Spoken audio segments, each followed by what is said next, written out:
I was drawing since I was very young. My grandpa is an artist and a teacher, but I didn't see him. He died before when I was born. But while growing up, I had so much influence of his artworks, portraits, and I could draw when I was young because there was nothing else to do. I was alone, like I'm the first kid in the family, and I don't have anyone to play with, so I just spend my time with myself and whatever I can do. So drawing was one thing, so I used to draw from a young age, and it was there. So I never learned how to draw, or it happens very naturally for me. I know an object, how to draw. Like I can't maybe explain the theory of it or how to construct and all, but I can really draw that. I tried different methods in drawing. Many of them were too slow for me, and charcoal dry brush was an accident. I was sharpening charcoal pencil and there was some powder and I had a brush around, so I took that and started shading so that it became faster. Because of that, I have to slow down. Then I was getting my control.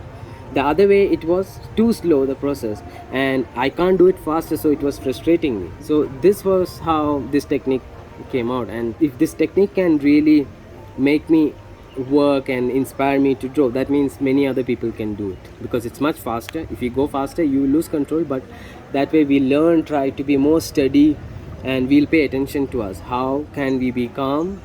How can we do it slowly and see? Because we have a supercar. You be more responsible how you drive that car. So same way here, because the technique is very fast, you need more responsibility to do it right. Otherwise, you can go out of control. If somebody comes saying that, oh, I never drew before, okay, then I said, okay, fine, we can try. And first we will do the first class, technical class, where we learn how to use all the tools. And in that class, I will also see how they sit down, how they hold the pencil. Then I see in the beginning, people are a little bit out of focus. The moment they started shading and the drawing started coming out proper, which they didn't expect, that gives them like, oh wow, this looks amazing, and now, like, you attach to it, like you want this drawing to be very good.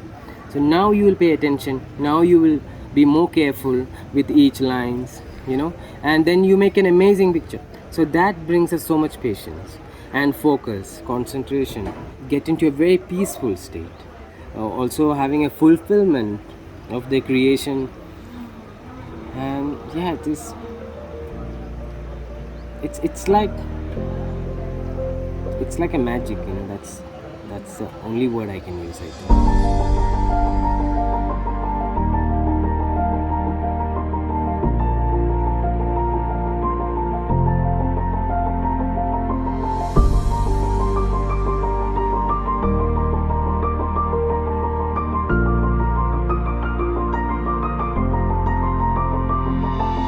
Nobody can teach anything to anyone. We have to learn.